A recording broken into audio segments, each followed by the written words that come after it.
42 horses wrecked on 44 close to St. Clair in 2006. The truck was headed to a slaughter plant in Illinois, and after the time of the wreck, 26 horses were actually saved.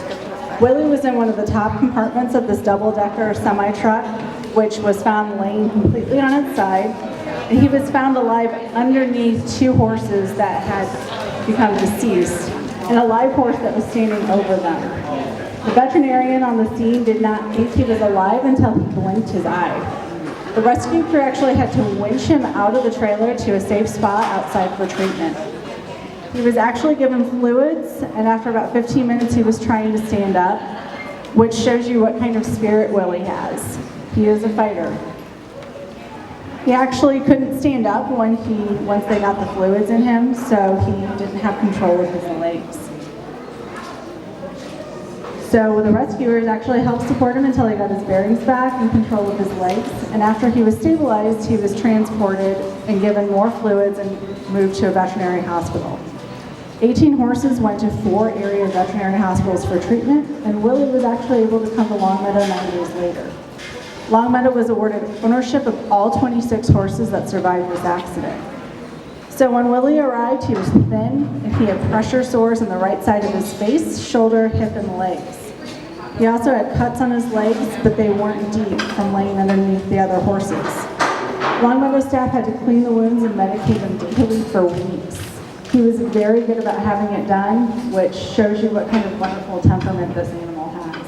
A lot of them don't necessarily like the medical treatment because they can't always understand why it hurts when you're trying to help them.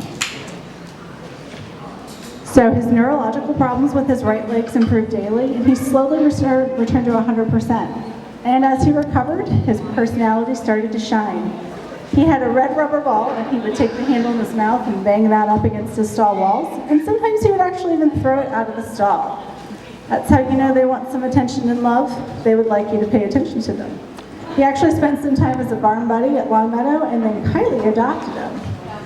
So Kylie has actually been working on dressage training with Willie, and he now lives at Rockin' Horse Ranch in St. Clair, Missouri, and they practice daily.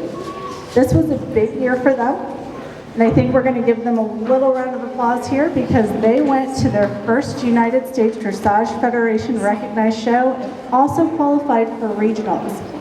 Kids, can I have a little clap there for that? That's a big deal. Yeah, go Willie, go Kylie. So Kylie and Willie traveled to Iowa recently and competed in the Region 4 championship class and scored 9th out of 16 horses.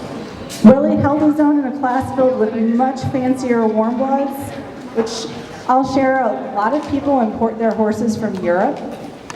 So we have this cute little Appaloosa who was rescued off a truck that was going to the slaughter plant in Illinois that is competing against horses that cost more than my car.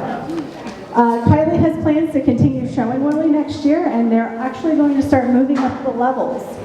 So she's going to start demonstrating some of the she's been showing at training level, and she's also done some first level work. So she's actually going to kick off, and we actually also have the treat that there's